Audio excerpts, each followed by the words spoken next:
تست تست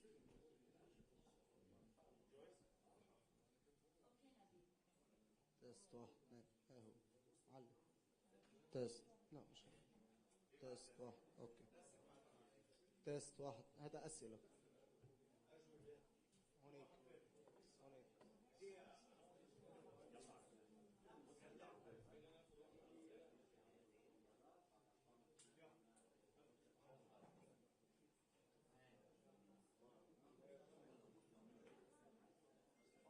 تست تست واحد اثنين ثلاثة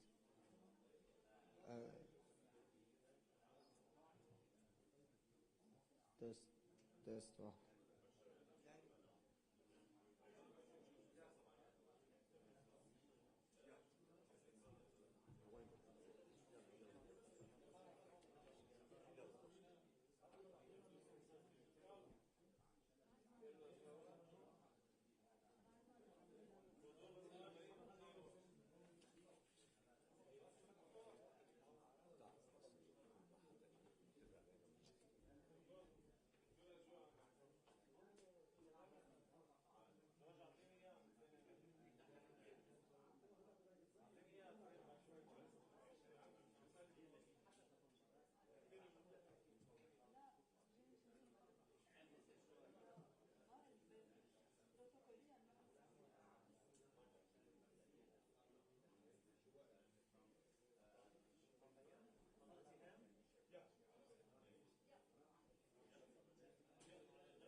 بكير يا زلمه روح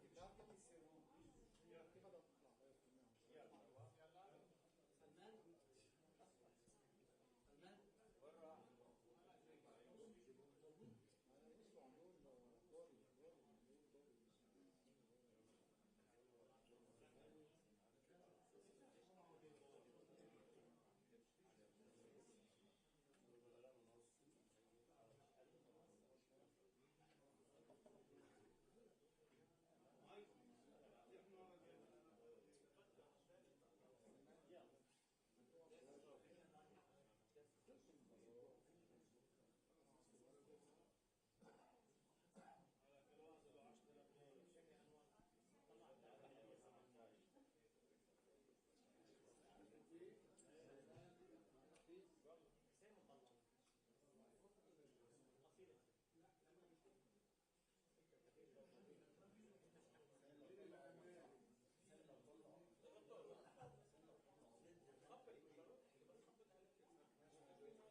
ما في عشاير، ما في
تست يلا ستاند باي ستاند باي.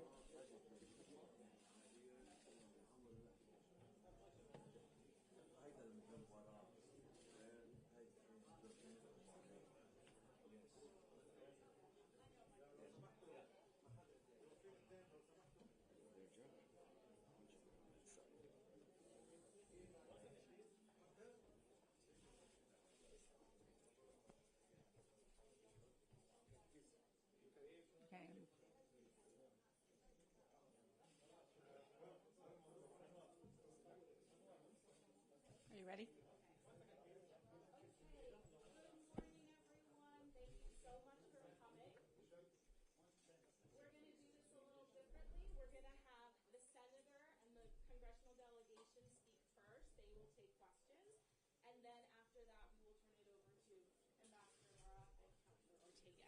So please ask your questions accordingly.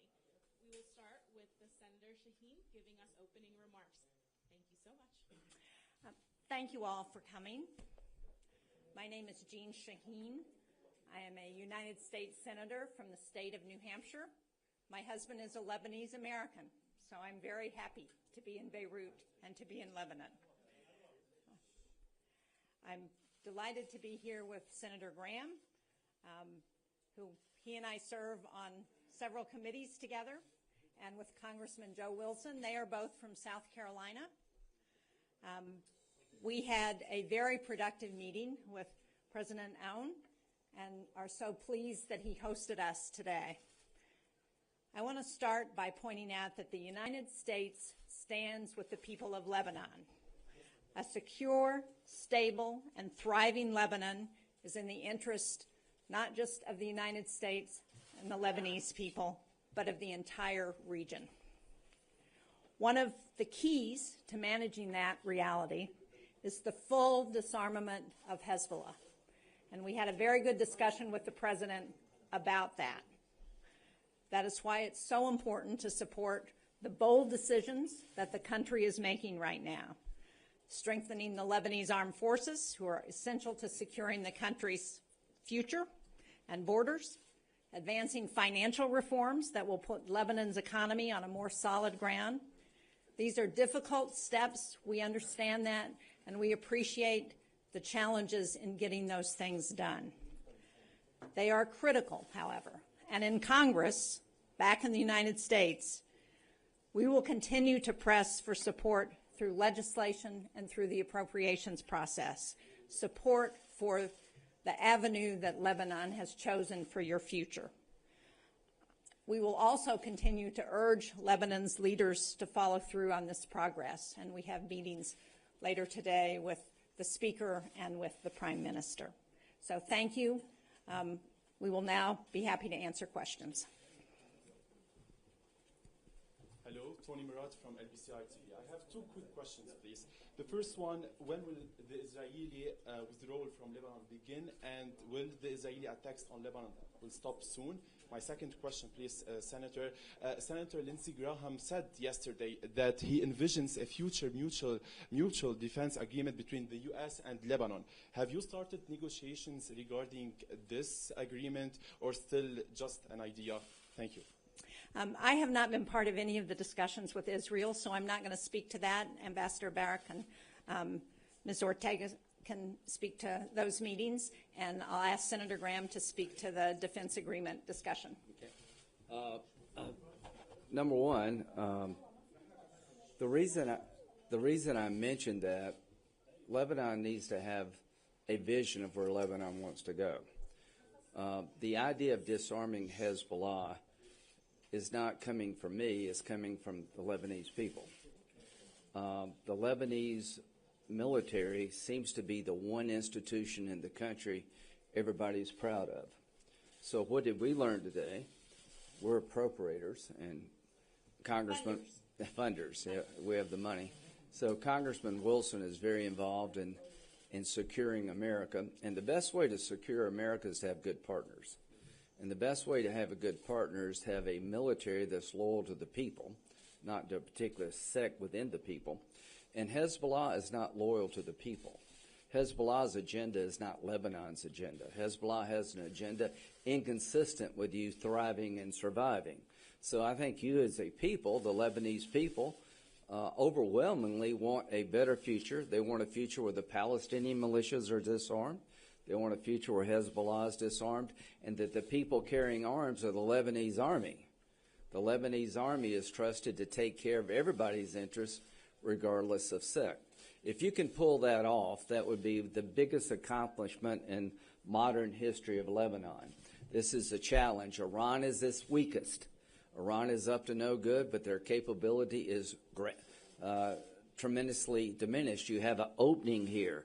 Saudi Arabia is openly talking about maybe one day having a relationship with Israel. I hope that day will come. So my advice, when Israel leaves the 5 points, that really, the discussion is what happens when Lebanon decides to disarm Hezbollah. Then you talk to Israel. Once Hezbollah has been disarmed by the people of Lebanon, transferring power from militias to the Lebanese military through the people, through the political process, then you'll have a different conversation with Israel. I'm going to Israel pretty soon. It's all talk until something changes. Israel's never going to look at Lebanon differently until you do something different.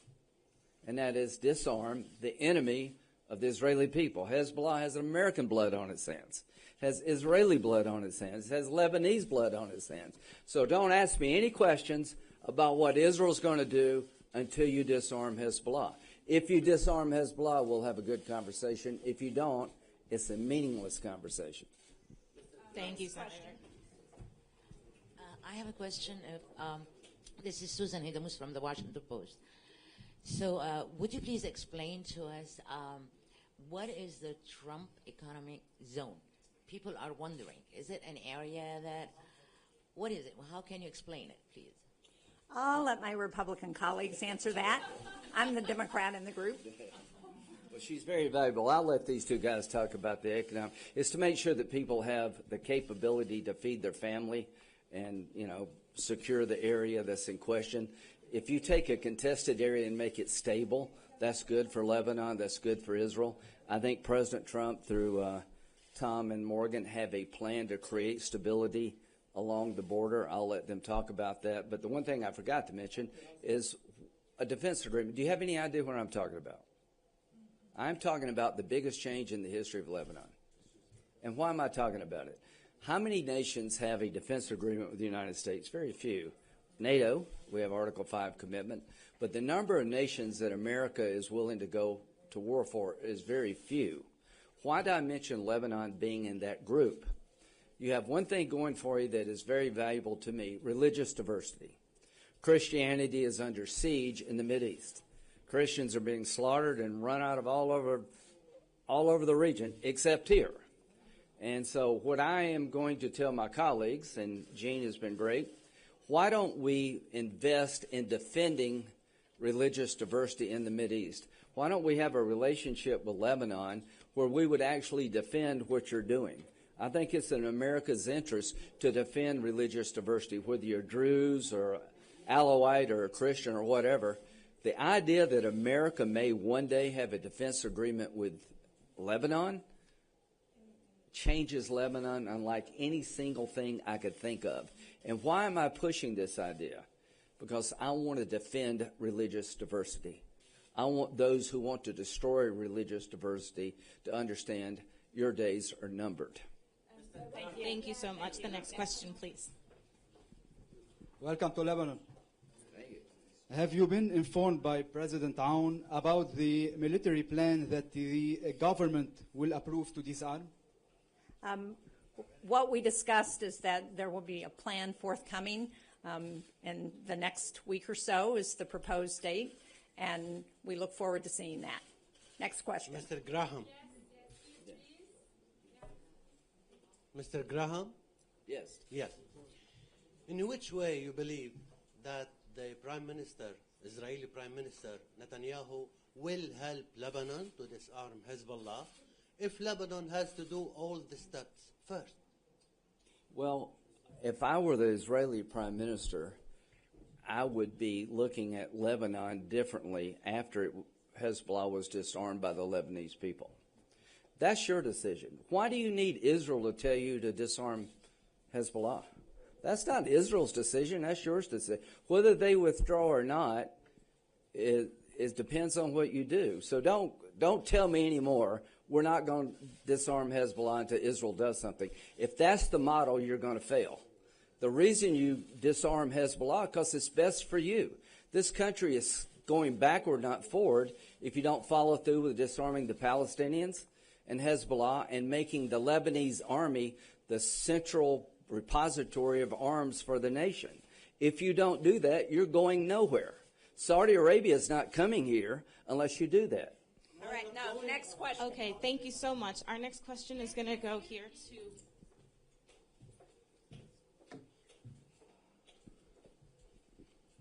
Hello. In parallel with the military and political pressures on Lebanon, what has Israel implemented from the ceasefire agreement? Again, we're not going to address questions about what Israel's doing because I haven't been part of those discussions. What has Israel implemented from the ceasefire agreement? The Senator has already responded to that question. We'll do one more question for this delegation, and then we'll move on. I'm not part of those discussions, so I'm not going to speak to them. We know the Lebanese army have the will to disarm Hezbollah. At least they are putting a plan on the table. But they need support, financial and logistics. Yes. Did you talk about this today? We did talk about that. We talked about the importance of equipment and training for the LAF. We talked about the budget process. As Senator Graham said, he and I are both appropriators. In fact, Senator Graham chairs the committee in the Senate that provides the funding for foreign assistance and foreign affairs. I'm also on the Armed Services Committee. We talked about the importance of continuing to support the LAF in this effort and what the United States can help to do. Yeah, I didn't come here for my health. I came here because there's an opportunity I've been told about through Morgan and Tom. They're here because the president wants them here. We all see Lebanon as at a point of change. We're here to tell you that we're buying into that change, that we support what you're trying to do, that if you do make an effort to disarm Hezbollah, we'll be there trying to help. We'll try to help your military. We'll try to help your economy. We think that's the right thing for you to do, and it benefits the entire region. If you're able to pull this off, Saudi Arabia will look at you differently. If you're able to pull it off, Israel will look at you differently. If you're able to pull this off, there'll be a groundswell of support in Washington to help your economy and to help your military. The biggest challenge you have is what we're talking about here. I came here because people who've been working this file tell me that Lebanon is moving in the right direction. The statement the government made a couple of weeks ago about disarming Hezbollah was great. The statement Israel made yesterday about what they see in Lebanon is great. I'm here to build on the success of others. I'm coming here with Jean, she's a great partner in the Senate, to tell you that the Congress is looking at Lebanon differently because you're behaving differently. If you continue to go down this road, I think you have a wonderful opportunity to secure your nation economically and militarily like anything I've seen since I've been coming to the region with John McCain. It all depends on what happens with the Hezbollah file and the Palestinian file. Let me just add one thing to that, because much of the discussion has been about Hezbollah, and one of the other things that I know you're working very hard on here is banking reform. That's been a huge issue for people in the country and for building on economic initiatives and progress. And so we are also supporting those efforts at banking reform because we know how critical they are to people throughout the country, and hope that Parliament will be successful in getting that done. Thank you so much, Senator Shaheen. And ladies and gentlemen, I'd like to, Joe Wilson, member of the House, the lower house, the People's House in the United States, and I'm very grateful to be here with we could tell you that there's support for the people of the region, but you can see it, and it's live. It's bicameral, Senate and House, Republican and Democrat, and then what an exciting time. And then for the people of Lebanon, you need to be aware that there's such a direct connection. Everywhere you go, you find out Lebanese Americans are everywhere. I had no idea that Senator Shaheen's husband was Lebanese. And then a superstar, Ambassador Tom Barrack, of Lebanese American heritage. And so I'm really grateful. Emily Salibi in my office, the legislative director, over and over again. And so we'll claim everybody.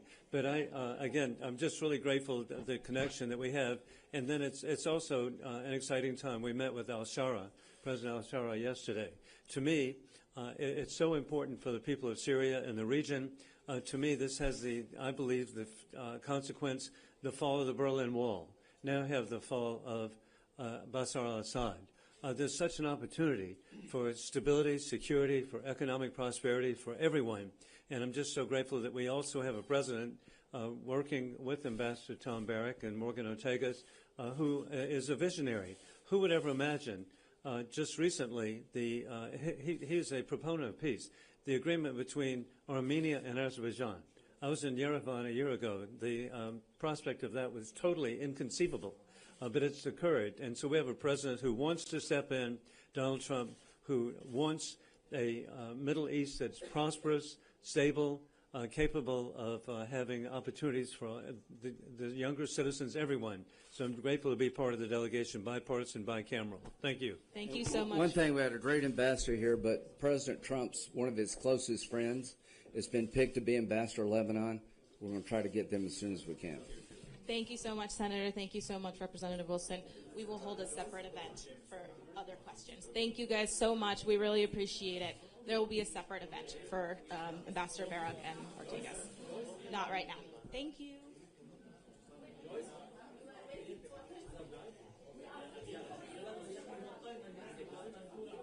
All right, back down, please. Yes? Okay, if everyone could take their seats, we're going to ask Ambassador Barrack to come up. Okay, everybody, no, I'm not going up there. No. Morgan, go. Hey, wait. Let's have one rule. Let's have one rule, okay? You just had three of the most. Hello. Okay, wait. This we're going to have a different set of rules, right? Please be quiet for a moment. And I want to tell you something. The moment that this starts becoming chaotic, like animalistic, we're gone. So you want to know what's happening, act civilized, act kind, act tolerant, because this is the problem with what's happening in the region. So I beg you, do you think this is fun for us? Do you think this is economically beneficial for Morgan and I to be here putting up with this insanity? In cadence, with your kindness, your interest, and your thoughtful questions, we'll give you responses. If that's not how you'd like to operate, we're gone. Okay? Is that acceptable to everybody? Now, what are we doing? I can't even have 2 minutes. So, Morgan, you all know. Our goal is to match Beauty and the Beast, and you know which side of that I have. So, Morgan is coming back as a valued hand in very difficult puzzle salvation of what we have. And I'm going to answer together, we'll answer your questions. We've been in Israel, we've been in Syria, but here's the bottom line. Here's what I want you to know. And you just had 3 of the most powerful people in the U.S. Congress. This is huge, because I know what you all want to happen is have America fix this problem. As much as America is going to fix this problem is what Donald Trump has done, what he did hand in hand with Israel and Iran, what he's done for Syria in taking the sanctions off, and what he said for our benefit, for Lebanon's benefit, that he wants a healthy and prosperous Lebanon. Now, what's really the issue? We keep on talking about Hezbollah. Hezbollah being disarmed. What we haven't talked about was what happens to the Shia people, what happens to the Hezbollah military, what happens to the people, what happens to the south, and why is Hezbollah armed? So I want to give you just a framework of what we're doing, and then Morgan can answer your questions. If you think about it, for you, Hezbollah is a political party. Shias represent 30 to 40% of the population, and you have a very good set of leaders today, in my opinion. The major 3 leaders, the president, the prime minister, the speaker, are all trying to do the best job they can for you of ushering to a new era of tolerance, a new era of peace, and ultimately prosperity. So why is Hezbollah armed? You have outside interference. What's the outside interference? Iran, Israel, the apprehension of Syria. What did we do? We went to Syria. I can tell you President al-Shara has no interest in having an adversarial relationship with Lebanon in any way, 0. There's no Sunni fundamentalist cause that he's targeting a weakness in Iran or a perceived weakness in Shia as an opportunity for him. He's looking at the historic relationship of hand-in-glove cooperation of what Lebanon and Syria could be ultimately. That's a fact. And he's running to border alignment, discussions, and a boundary agreement. Running to it. Israel, Morgan and I spent the day in Israel after, you can imagine, preparation. The idea responding to the heroic act that the president, the prime minister, the council had taken in responding to suggestions that we had given them as to what could a disarmament and withdrawal plan be. Again, going to disarmament is what can we do for Hezbollah to show them they don't need to be armed. Nobody wants to go to a civil war. I can tell you Israel's response was historic. What they've said to us personally, what they've said to the president in actuality, and what they've given in a press release to you is they will meet tick for tat in exact cadence. What we will do in an effort to make sure that Hezbollah is not armed as an adversary against them, they will withdraw in the same cadence. The reason they couldn't respond specifically is we didn't give them specifics yet. Your government is coming back with a proposal August 31st, which is a Sunday, so it won't be August 31st, of saying, here is the plan and proposal of what our intent is to disarm Hezbollah. When they see that, they will give their counter-proposal of what they will do in withdrawals and security guarantees on their border, their boundaries, those 5 points, in cadence with what we're giving them. So the big picture is, if you take the adversaries away, so if you take Israel and Syria away, as a discussion with Hezbollah, and saying, great, you, from 1982 on, you needed to be armed, you were a militia, we had the Palestinians, we had the Israelis, you were serving a cause, there's no need to serve that cause.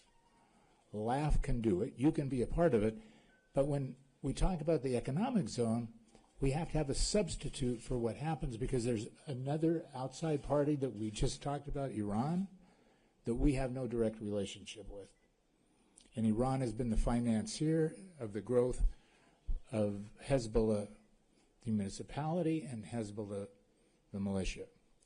So how do we substitute that? We bring the Gulf countries in simultaneously in a new economic zone, which will have some depth to it in the next few weeks, as to what can happen with outside investment. What kind of outside investment? What does it mean to the South? What does it mean to the community? So step by step, you take out the Iranian concern because you have another funding source, another life source. You take away the Syrian concern because Syria is ready to have discussions tomorrow. You take away the Israeli court. You haven't spoken, by the way, to Israel since 1949. This is insanity. And I'm not even going to go towards the fact that eventually you're going to have to speak to Israel. Whether it's a deconfliction, whether it's normalization, whether it's ultimately a peace agreement, there's only one road to ultimate peace and prosperity in this region, and that's for everybody to speak with each other and for America to vanish from the scene. So with that, I'll allow questions. Morgan can take that over. One question, and then we're going to have to wrap things up. Over here, please. Thank you. So this is Jaz Al-Haj from Al-Arabi TV. The main question is, did you get a commitment from Israel regarding the restraint of strikes on Lebanon in response to the decision made by the Lebanese government regarding this dismantling of the Hezbollah arms? I think the ambassador was clear on that. Israel is willing to go step by step. It might be small steps, baby steps, but they're willing to go step by step with this government. As Ambassador Barrack pointed out, the entire Trump administration, Secretary Rubio, were all greatly encouraged by the historic decision of the government a few weeks ago. But now it's not about words. Now it's about action. And so what Tom and I are here to do is to represent the President of the United States. It's his policy, not our policy. And we are here to help the Lebanese government move forward with that historic decision and to work with our partner in Israel step by step. So every step that the Lebanese government takes, we will encourage the Israeli government to make the same step. So we're looking forward to it. Thank you so much. It's good to be back. Thanks.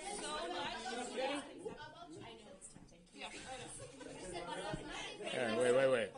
Okay, wait. Okay, yes. Calm down. Please, I beg you. Wait. 2 questions. 3 questions.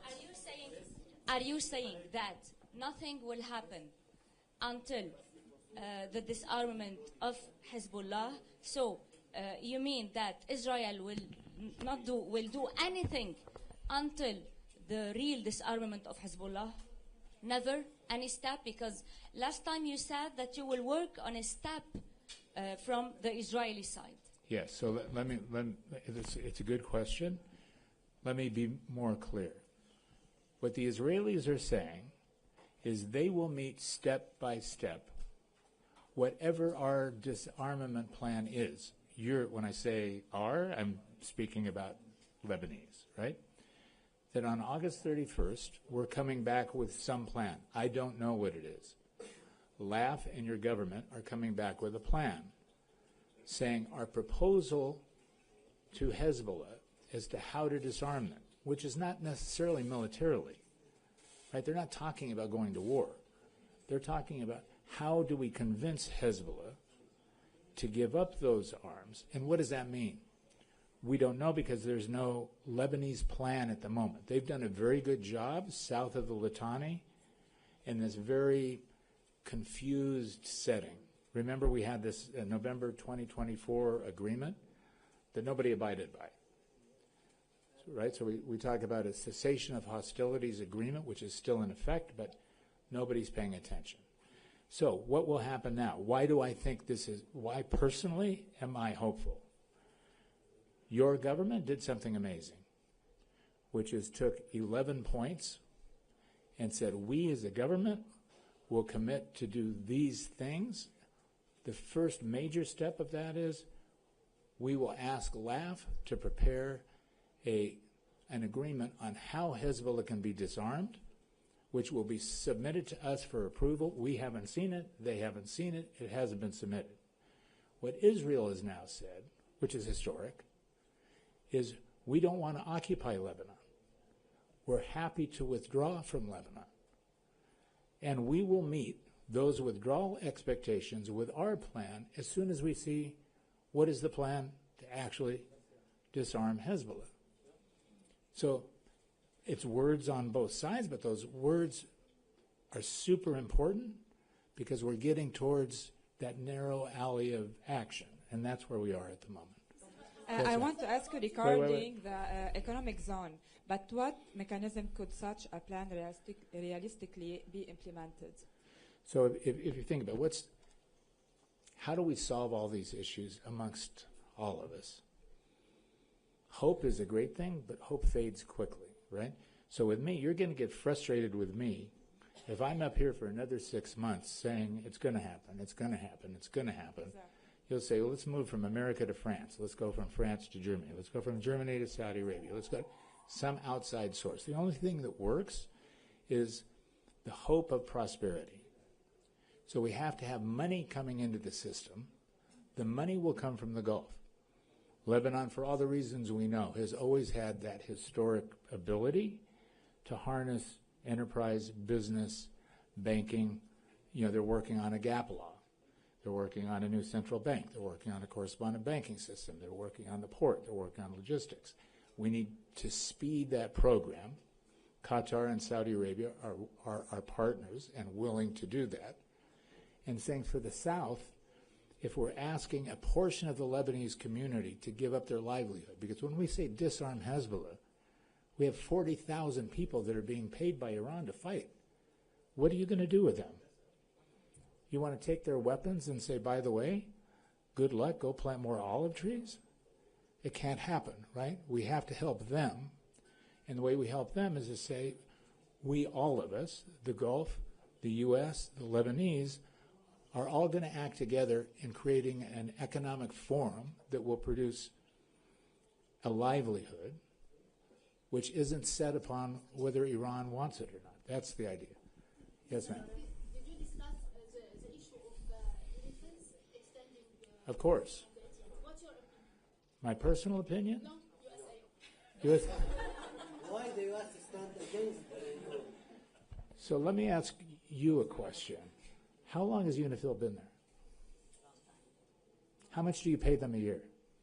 I'm a businessman. Make it simple for me. No, $1 billion a year. How many years have they been there? You're all journalists. You're brilliant. You've been researching this so you can grill me every day. How many years has UNIFIL been there? Anybody? Yes. Yes. Right? So I'm just a businessman. I say, okay, $1 billion a year, 22 years of efficacy, and you're in a swamp. They haven't fired a bullet. They haven't fired a shot.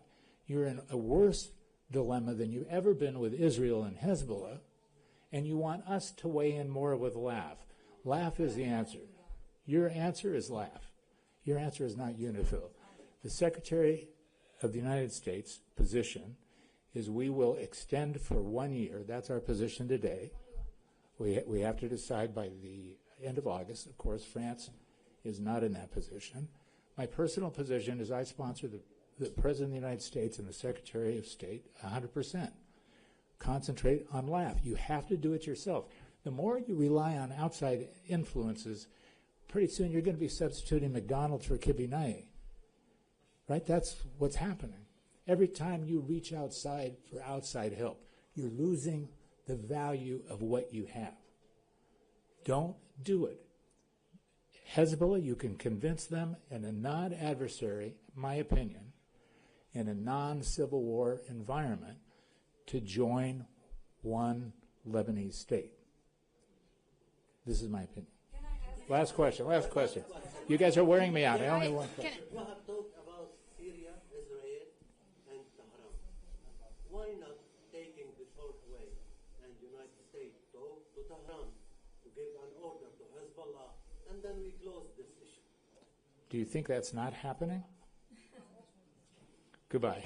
Just one last question.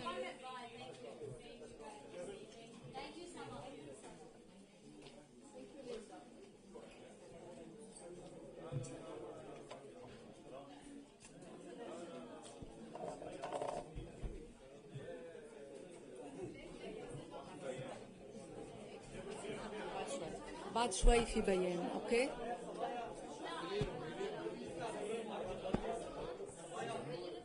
يا بس في بيان بعد شوي